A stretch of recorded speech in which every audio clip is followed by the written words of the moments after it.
हम अपने पति के पास आई हैं। ऐसे समझाया तो सारी गोपियों को आनंदित कर दिया। भगवान ने कहा खड़ी हो जाओ, रास करेंगे। सारी गोपियां खड़ी हो गई और रास करने लगी। जितनी गोपियां थी उतनी भगवान ने रूप बना लिए। लेकिन रास करते करते करते करते क्या हुआ, गोपियों को अभिमान हो गया। अभिमान महाराज, ये अभिमान बड़ी बुरी चीज है। अभिमान से सावधान रहो, नहीं तो आदमी का बड़ा पतन हो जाता है। किसी भी चीज का अभिमान ना हो जाए। अभिमान पतन कर देता, ऊंचे से नीचे गिरा देता है। गोपियों को क्या अभिमान हो गया कि हम सबसे श्रेष्ठ हैं, कन्हैया हमारे साथ नाच रहे हैं, हम सबसे श्रेष्ठ हैं। कहा बस यही तो तुम्हें गलती है। करते करते रास भगवान बीच में से अंतर्ध्यान हो गए। सारी गोपियां रोती चिल्लाती हैं। पीपल से, पाकल से, बरगद से पूछती पूछती सारी गोपियां तुलसी से पूछती हैं और रास गोपियां रोती रोती कृष्ण की लीलाओं को याद करते करते आगे चली तो एक गोपी मिली। एक गोपी का अर्थ है वो राधा ही है। गोपी भागवत में राधा नाम नहीं, संकेत है। भगवान मानो उस गोपी को साथ लाए तो उस गोपी को भी अभिमान हो गया कि इन सारी गोपियों में सबसे अच्छी हूं। भगवान उसे भी छोड़ गई कि तू भी अठी रहे, और चले गए। अब तो सारी गोपियां एक साथ मिलकर के रो रही हैं, चिल्ला रही हैं, कृष्ण की लीला को याद करती हैं। हाय श्याम सुंदर तुम कहां चले गए। कोई पूतना बन जाती है, कोई कृष्ण बन जाती है और पूतना बन करके लीला होती है, पूतना को कृष्ण मार देते हैं। ऐसी लीला हो रही है। लीला करते करते गोपियां आगे चली, यमुना के पुलिन पर आ गईं। और यमुना के पुलिन पर आकर के सारी गोपियां, एक गोपी गीत गाती हैं जिसको गोपी गीत कहते हैं। गोपी गीत का पाठ करने से हृदय के रोगों का नाश होता है। सारी गोपियां रोती रोती यमुना के पुलिन पर आई और यमुना के पुलिन पर आकर के गोपियां गीत गा रही हैं। एक ही भाव से, एक ही स्वर में गोपियां कह रही हैं, जयति तेदिकम जन्मना जयत इंदिरा शाश्वत दृश्यता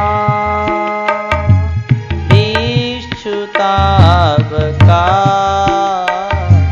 त्वयिधृता सवा तां विचिन्वते सरतु दासये साधु जात सा सरसी चोदर श्रीमुषादृशा सुरतनाथ ते सुखराधिका भरत निघन तो नेह की बधा जिदापया प्याल राक्षसा परश मारुता वेदुता नला कृषिमयात्मजा विश्व तो भया दशवते वयं रक्षिता मोहो। उसको हटाओ, कमरे वाले जाओ। इस प्रकार से कहते हैं, बड़े प्रेम से गोपियों ने गोपी गीत गाया, बड़े भाव से गीत गाते हैं। और गीत गाते गाते गोपियां कहती हैं कि हे श्याम सुंदर, हम तुम्हारी मोल की राशि हैं। महिमा बढ़ गई है। सौंदर्य और मधुरता की देवी लज्जा लक्ष्मी जी अपना निवास स्थान छोड़ के नित्य तुम्हारे चरणों में वास करती हैं। तुम्हारे यहाँ आ जाने से इस वैकुंठ की महिमा अपार हो गई है। इस ब्रजमंडल की महिमा बैकुंठ से भी बढ़कर है। तुम ऐसे निष्ठुर हमें जंगल में छोड़ के चले गए। हे श्याम सुंदर, तुम्हारी लीला कथा भी अमृत स्वरूप है। ब्रह से सताए हुए लोगों के लिए तो जीवन सर्वस्व ही है। बड़े बड़े ज्ञानी महात्माओं भक्त कवियों ने उसका गान किया है। सारे पाप ताप को मिटा देती है। संसार में सबसे बड़े दानी तो वही हैं जो आपकी कथा का दान करते हैं। हे श्याम सुंदर, हमको जंगल में छोड़ के चले गए। हम अपने पति पुत्र भाई बंधु कुल परिवार का त्याग करके उनकी इच्छा को आज्ञा को उल्लंघन करके तुम्हारे पास आई और तुम हमें छोड़ के चले गए। ऐसे गोपियां रो रही हैं और रोते रोते व्याकुल हो गई गोपियां। ऐसा भाव बना कि अब उनकी व्याकुलता की अग्नि ने उनके अभिमान को गला करके समाप्त कर दिया। और जब गोपियों का अभिमान दूर हो गया तो भगवान गोपियों के बीच में प्रकट हो गए। बोलिए आनंद कंद भगवान की जय, भगवान की जय। भगवान जब प्रकट हुए तो सारी गोपियां आनंदित हो गई, भगवान को पकड़ लिया। और किसी ने पीतांबर को पकड़ लिया, किसी ने टांग पकड़ ली, किसी ने बाल पकड़ लिए और किसी ने हाथ पकड़ लिया। और एक गोपी तो महाराज भगवान के सामने आके खड़ी हो गई। बड़ी, अब देखूं कैसे जाओगे छोड़ के, किचकिचा के बोली, अब देखूं कैसे जाओगे। अरे सखी, हमने श्याम सुंदर की सेवा नहीं करी इसलिए रूठ कर चले गए। सेवा करो। सबने अपनी अपनी ओढ़नी उतारी, यमुना के पुलिन पे बिछाया और उसके ऊपर कन्हैया को बैठाया। श्याम सुंदर बैठ गए और सारी गोपियों ने बड़े प्रेम से भगवान से प्रेम की बात करी। और बड़े प्रेम की बात करते करते भगवान ने कहा, आओ गोपियों, अब चलो रास करेंगे। गोपियां खड़ी हो गई। जितनी गोपियां उतनी भगवान ने रूप बना लिए। एक एक गोपी के साथ रास हो रहा है। रास नहीं, अब तो महारास है। रास और महारास में क्या अंतर? रास में तो ये है कि ये गोपी है, ये कृष्ण है, लेकिन महारास में न गोपी का भान है न कृष्ण का भान है, पर रास में, महारास में रस ही रस है। सारी गोपियां खड़ी हो गई, कन्हैया भी खड़े हो गए और बड़े प्रेम से रास कर रहे हैं। और जब भगवान का रास हो रहा है तो कहते हैं कि उस रास में शंकर भगवान भी गोपी बनकर आगे पार्वती के साथ में। और जब आकाश में देवताओं ने देखा कि आज हमारे श्याम सुंदर गोपियों के साथ में रास कर रहे हैं तो सारे देवता आकाश में जोर जोर से धुंधुमियां बजा रहे हैं, फूलों की बजकार कर रहे हैं, जोर जोर से गा रहे हैं, बजा रहे हैं और रास भगवान कर रहे हैं। तो क्या गा रहे हैं? देखो अब रास होगा, कैसे होगा? जैसे हम करें वैसे करना, रास करें। राधा नाचे कृष्ण नाचे, नाचे गोपी जन, मन मेरो बन गयो सखी पावन वृंदावन। राधा नाचे कृष्ण नाचे, नाचे गोपी जन, मन मेरो बन गयो सखी पावन वृंदावन। राधा नाचे कृष्ण नाचे, नाचे गोपी जन, मन मेरो बन गयो सखी पावन वृंदावन। पावन वृंदावन।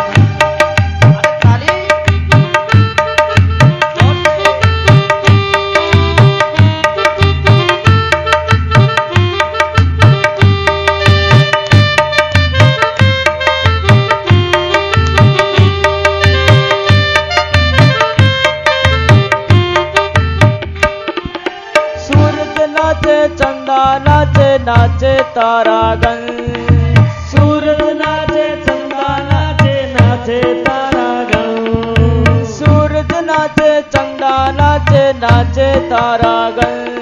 ओ सूरज नाचे चंदा नाचे, नाचे तारागण। सूरज नाचे चंदा नाचे, नाचे तारागण। मन मेरो बन गयो सखी पावन वृंदावन। चंदा नाचे, नाचे तारागण, मन मेरो बन गयो सखी पावन वृंदावन।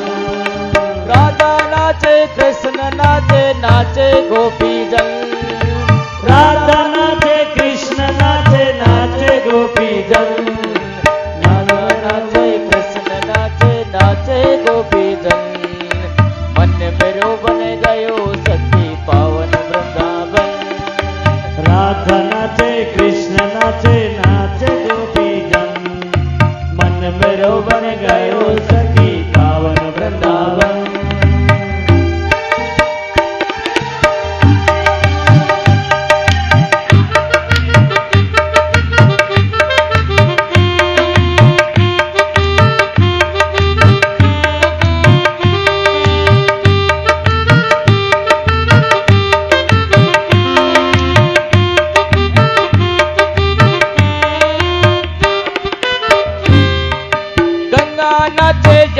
नाचे नाचे सरयू संग गंगा नाचे जमुना नाचे नाचे सरयू संग गंगा नाचे नाचे सरयू संग गंगा नाचे यमुना नाचे नाचे सरयू संग गंगा नाचे यमुना नाचे नाचे सरयू संग मन मेरो बन गयो सखी पावन वृंदावन गंगा नाचे यमुना नाचे नाचे सरयू संग मन मेरो बन गयो सखी पावन वृंदावन राधा नाचे कृष्ण नाचे नाचे गोपी संग राधा नाचे कृष्ण नाचे नाचे गोपी संग राधा नाचे कृष्ण नाचे नाचे गोपी संग मन मेरो बन गयो सखी पावन वृंदावन मन मेरो बन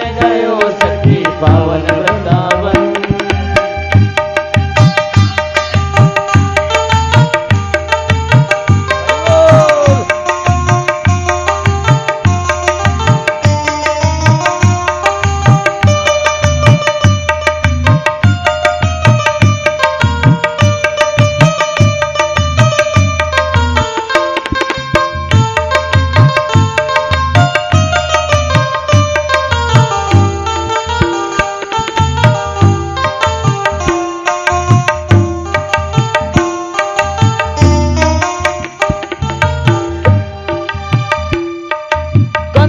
नाचे ऋषि नाचे नाचे देवगण गंधर्व नाचे ऋषि नाचे नाचे देवगण गंधर्व नाचे ऋषि नाचे नाचे देवगण ओ गंधर्व नाचे ऋषि नाचे नाचे देवगण गंधर्व नाचे ऋषि नाचे नाचे देवगण मन मेरो बन गयो सखी पावन वृंदावन गंधर्व नाचे देव नाचे नाचे देवगण मन मेरो बन गयो सखी पावन वृंदावन राधा नाचे कृष्ण नाचे नाचे गोपी संग राधा नाचे कृष्ण नाचे नाचे गोपी संग राधा नाचे कृष्ण नाचे नाचे गोपी संग मन मेरो बन गयो सखी पावन वृंदावन राधा नाचे कृष्ण नाचे नाचे गोपी संग मन मेरो बन गयो सखी पावन वृंदावन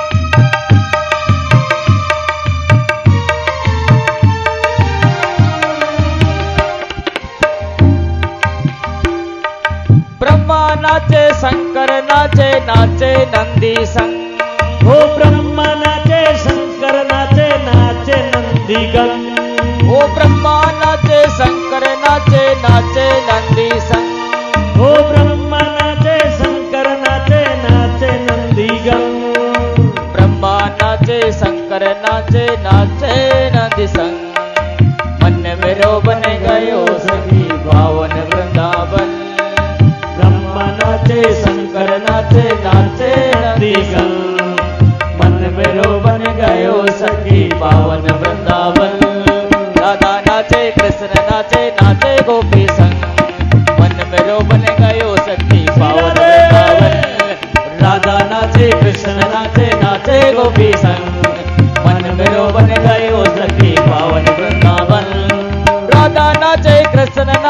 नाचे गोपी संग। ओ राधा नाचे कृष्ण नाचे नाचे गोपी संग। राधा नाचे कृष्ण नाचे नाचे गोपी संग। मन मेरो बन गयो सखी पावन वृंदावन। मन मेरो बन गयो सखी पावन वृंदावन। मन मेरो बन गयो सखी पावन वृंदावन। की जय हो बिहारी लाल की जय हो। इस प्रकार से रास हुआ और रास करते करते ऐसा आनंद हो गया, चारों ओर रास ही रास हो रहा है। एक रात एक महीने के समान बीत गई और कहते हैं किसी को पता ही नहीं लगा।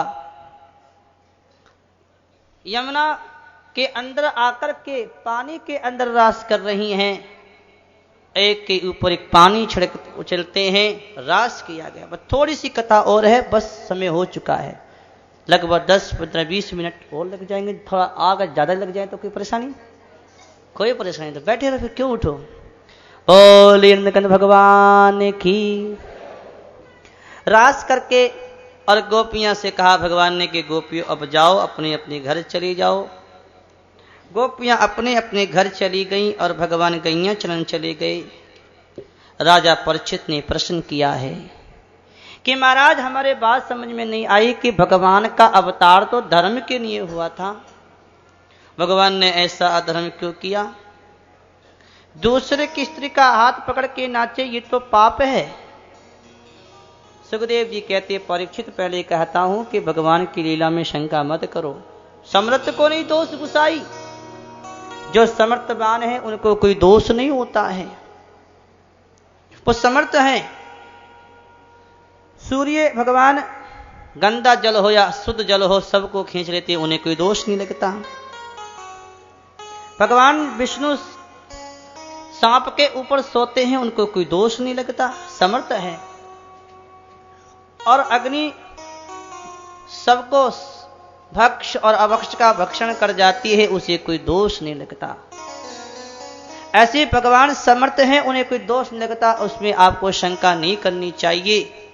और हे कहते हैं परीक्षित ध्यान से सुनो, महापुरुषों की क्रिया नहीं उनकी ज्ञान पर चलना चाहिए। क्रिया अपने जीवन में वही उतारनी चाहिए जो उपदेश के अनुसार हो, जो उपदेश के अनुसार नहीं हो वो नहीं लेनी है। भगवान शंकर ने विष पिया, अल्लाह कहते हम भांग पीते हैं तो क्या भगवान शंकर भी तो पीते हैं? भगवान शंकर जहर भी तो पीते हैं, तुम भी पी लो। भगवान ने रास किया तो भगवान ने गिरास को उठाया, तुम उठा लो। जब आप जो भगवान ने किया वो हम नहीं कर सकते, हमें वो करना है जो भगवान कहते हैं और कहने के अनुसार जो लीला जीवन में आए उसको करना चाहिए। इस प्रकार से समझा दिया और उसके बाद में भगवान सुखदेव जी आगे की कथा सुनाते हैं। अब थोड़ी सी कथा और है, बस कंस वध, एक कंस की वध और हो जाए, उसके बाद में आरती करेंगे। सुखदेव जी कहते परीक्षित एक बार की बात क्या हुई, शिवरात्रि का समय आया और शिवरात्रि के समय अंबिका वन में गए और शिवजी की पूजा करी। रात्रि के समय नंद बाबा सो रहे थे, एक अजगर आया और अजगर ने आकर के बाबा का पैर पकड़ लिया, खींचने लगा। भगवान ने इसको आके स्पर्श किया, अजगर की योनि को छोड़कर के दिव्य रूप में प्रकट हो गया।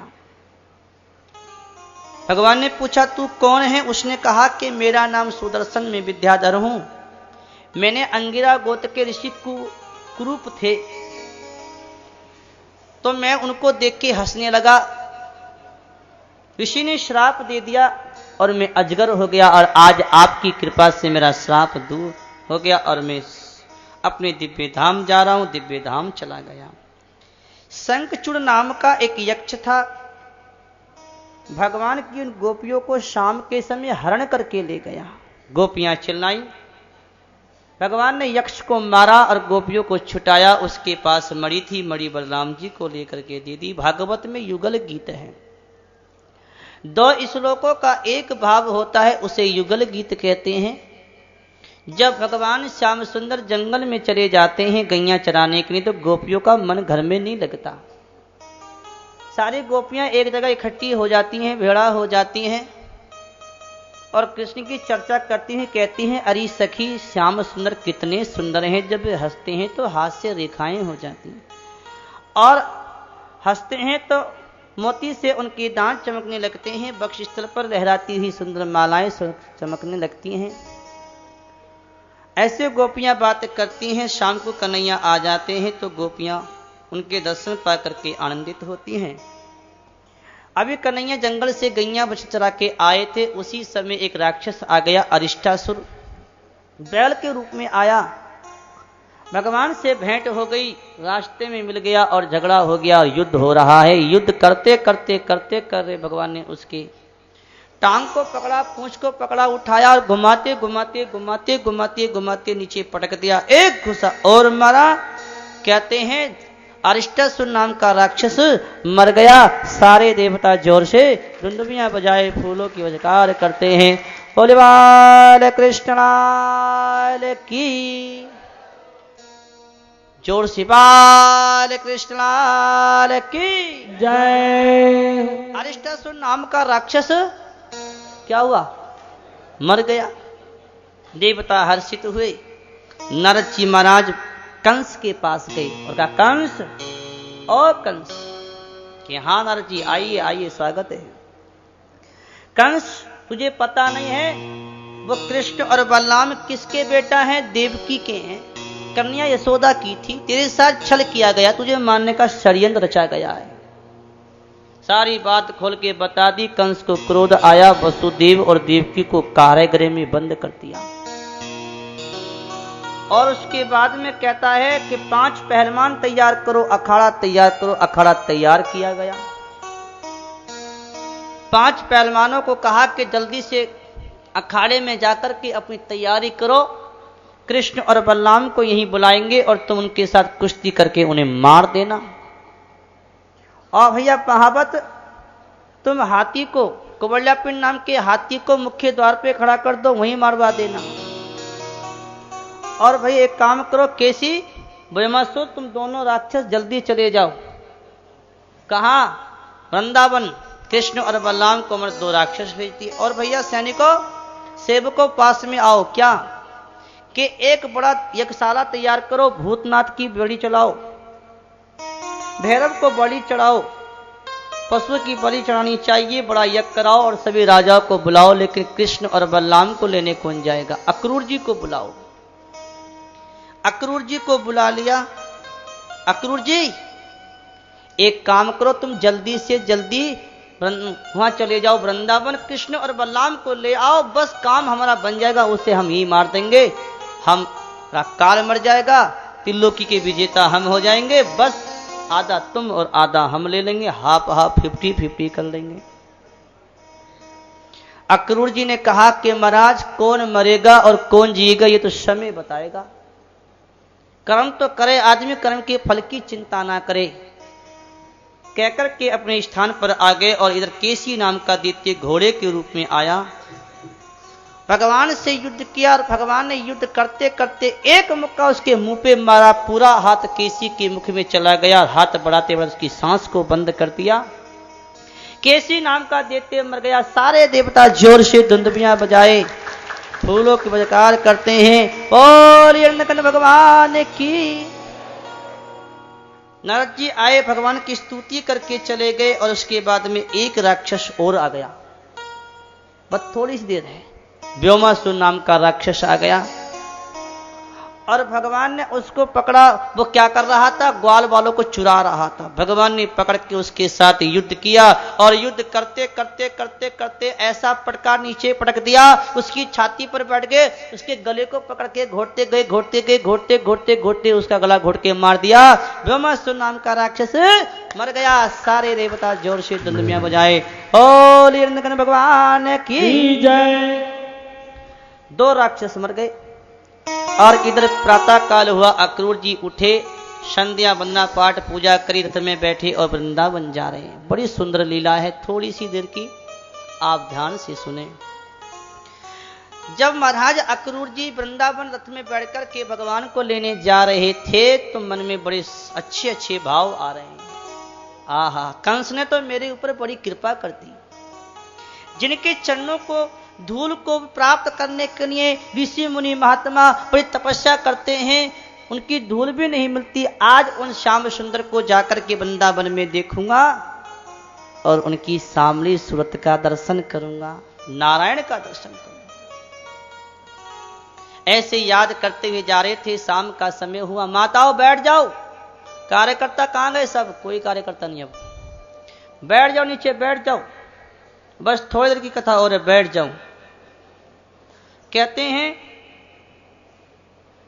अक्रूर जी महाराज शाम के समय आए वृंदावन में, तो भगवान गैया चरा के आए थे। उनके चरणों का चिन्ह बना हुआ था। भगवान के चरणों के चिन्ह में क्या है? ध्वजा, वज्र, अंकुश और कमल है। भगवान के चरणों के चिन्ह को देख करके और अक्रूर जी ने भगवान के चरणों के चिन्ह में प्रणाम किया। बहुत देर तक रोते रहे और उसके बाद में नंद बाबा के घर आ गए। नंद बाबा ने स्वागत किया और पलंग पर बैठाया, थकावट दूर करी, स्वागत किया, भोजन कराया। उसके बाद मैया आ गई, कृष्ण और बलराम दोनों भाई आ गए और कन्हैया पूछे, चाचा जी बताइए बताइए आपका आना क्यों हुआ है? किस लिए आए हो? आने का क्या कारण है? अक्रूर जी कहते हैं, कृष्ण और बलराम ध्यान से सुनो, कंस ने आज्ञा दी है, तुम्हें लेने आया हूं। वो बड़ा यज्ञ करा रहा है, सबको बुलाया है, मैं तुम्हें लेने आया हूं, उनकी आज्ञा है। इतना सुना तो मैया यशोदा तो बड़ी दुखी हो गई।